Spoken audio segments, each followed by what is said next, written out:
ଖ୍ରୀଷ୍ଟଙ୍କ ବହୁମୂଲ୍ୟ ସେବାରେ ଗଜପତି ଜିଲ୍ଲାର ସମସ୍ତ ପାଳକ ପ୍ରଚାରକ ସାଧୁ ଧାର୍ମିକ ପୁଣି ଈଶ୍ୱରଙ୍କର ସେବକ ସେବିକାମାନଙ୍କୁ ଖ୍ରୀଷ୍ଟୀୟ ପ୍ରେମରେ ଆନ୍ତରିକ ନମସ୍କାର ଜ୍ଞାପନ କରେ। ମୁଁ ପ୍ରଣୟ ରଞ୍ଜନ ପାଣି ଗୁମା ଗ୍ରାମର ଦୀର୍ଘ ଅନେକ ବର୍ଷ ଧରି ତାମିଲନାଡୁ ରାଜ୍ୟର ଭେଲୁର ସହରରେ ରହି ବିଜାତିମାନଙ୍କ ନିକଟରେ ଈଶ୍ୱରଙ୍କର ସୁସମାଚାର ପ୍ରଚାର କାର୍ଯ୍ୟ କରି ଆସୁଅଛି ମୁଁ ଏବଂ ମୋ ପରିବାର। ପ୍ରିୟ ବନ୍ଧୁଗଣ, ଗଜପତି ଜିଲ୍ଲା ଓଡ଼ିଶା ରାଜ୍ୟର ଏକ ବିଶେଷ ଆଶୀର୍ବାଦର ଜିଲ୍ଲା ଅଟେ। ଓଡ଼ିଶା ରାଜ୍ୟରେ ଶତକଡ଼ା ଅନୁସାରେ ଓଡ଼ିଶା ରାଜ୍ୟର ଗଜପତି ଜିଲ୍ଲାରେ 38% ଖ୍ରୀଷ୍ଟିଆନ ଲୋକମାନେ ବସବାସ କରନ୍ତି। ପୁଣି ଓଡ଼ିଶା ରାଜ୍ୟର ଗଜପତି ଜିଲ୍ଲାରେ ହିଁ ଓଡ଼ିଶାର ସର୍ବାଧିକ ଈଶ୍ୱରଙ୍କର ମନୋନୀତ ଦାସ ଦାସୀମାନେ ପାଳକ ପ୍ରଚାରକମାନେ ମିଶନାରୀମାନେ ସେବକ ସେବିକାମାନେ ଭାରତର ବିଭିନ୍ନ ସ୍ଥାନରେ ପୁଣି ପୃଥିବୀର ବିଭିନ୍ନ ସ୍ଥାନରେ ବସବାସ କରି ଈଶ୍ୱରଙ୍କର ସେବା କାର୍ଯ୍ୟ କରି ଆସୁଅଛନ୍ତି।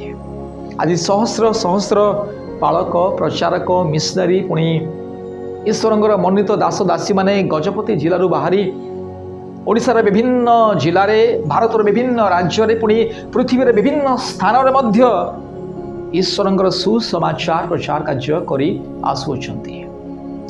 ଦିନ ପ୍ରତିଦିନ ପ୍ରାର୍ଥନାର ସହିତ ଉପବାସର ସହିତ ଅନେକ ପ୍ରକାର ଦୁଃଖ କଷ୍ଟ ରୋଗ ସଙ୍କଟ ସମସ୍ୟା ବିପଦ ଆପଦ କ୍ଲେଶ ଅଭାବ ଅସୁବିଧା ସମସ୍ୟା ପରୀକ୍ଷା ପ୍ରଲୋଭନ ନିନ୍ଦା ତାଡ଼ନା ଅପମାନ ଦେଇ ଗତି କଲେ ସୁଦ୍ଧା ଅନେକ ପ୍ରକାର ପ୍ରତିକୂଳ ପରିସ୍ଥିତି ଦେଇ ଗତି କଲେ ସୁଦ୍ଧା ଗଜପତି ଜିଲ୍ଲାର ସେହି ଉଜ୍ଜଳ ତାରକାମାନେ ଅର୍ଥାତ୍ ସାଇନିଂ ଷ୍ଟାର୍ସ ଅଫ୍ ଗଜପତି ଜିଲ୍ଲାର ସେହି ଈଶ୍ୱରଙ୍କର ମନୋନୀତ ଦାସ ଦାସୀମାନେ ସାଧୁ ପୁଣି ଧାର୍ମିକ ବ୍ୟକ୍ତିମାନେ ଈଶ୍ୱରଙ୍କର ସେବକ ସେବିକାମାନେ ଆଜି ଭାରତର ବିଭିନ୍ନ ସ୍ଥାନରେ ପୃଥିବୀର ବିଭିନ୍ନ ସ୍ଥାନରେ ରହି ଈଶ୍ୱରଙ୍କର ସୁସମାଚାର ପ୍ରଚାର କାର୍ଯ୍ୟ କରି ଆସୁଅଛନ୍ତି। ଏଥିପାଇଁ ପ୍ରିୟ ବନ୍ଧୁଗଣ, ସେ ଈଶ୍ୱରଙ୍କର ମନୋନୀତ ସହସ୍ର ସହସ୍ର ଦାସ ଦାସୀମାନଙ୍କ ନିମନ୍ତେ ପ୍ରାର୍ଥନା କରିବା ପାଇଁ ସେମାନଙ୍କର ସେବା କାର୍ଯ୍ୟ ନିମନ୍ତେ ପ୍ରାର୍ଥନା କରିବା ପାଇଁ ସେମାନଙ୍କର ପରିବାର ନିମନ୍ତେ ପ୍ରାର୍ଥନା କରିବା ପାଇଁ ଆଜି ଆମେ ଏ ହ୍ୱାଟ୍ସଆପ୍ ଗ୍ରୁପ୍ ପ୍ରସ୍ତୁତ କରିଅଛୁ। ଗଜପତି ଉଜ୍ଜଳ ତାରକା ସମୂହ ସାଇନିଂ ଷ୍ଟାର୍ସ ଅଫ୍ ଗଜପତି।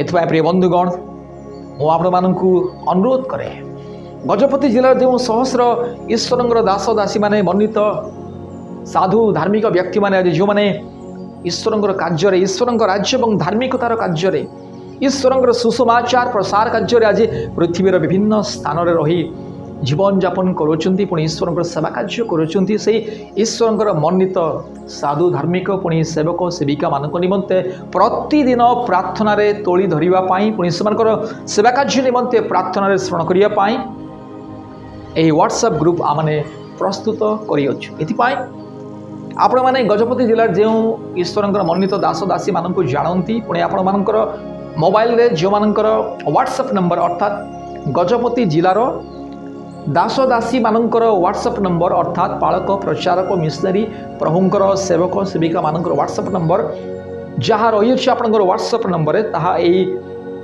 ଆମର ହ୍ୱାଟ୍ସଆପ୍ ଗ୍ରୁପ୍ରେ ଯୋଡ଼ନ୍ତୁ। ପୁଣି ପ୍ରତିଦିନ ଈଶ୍ୱରଙ୍କର ଦାସ ଦାସୀମାନଙ୍କ ସକାଶୁ ଅର୍ଥାତ୍ ଗଜପତି ଜିଲ୍ଲାର ସେ ଉଜ୍ଜଳ ତାରକାମାନଙ୍କ ସକାଶୁ ସାଇନିଂ ଷ୍ଟାର୍ସ ଅଫ୍ ଗଜପତି ଅର୍ଥାତ୍ ଗଜପତି ଜିଲ୍ଲାର ସେହି ଈଶ୍ୱରଙ୍କର ସେବକ ମନୋନୀତ ଦାସ ଦାସୀମାନଙ୍କ ସକାଶୁ ପ୍ରାର୍ଥନାରେ ତୋଳି ଧରନ୍ତୁ।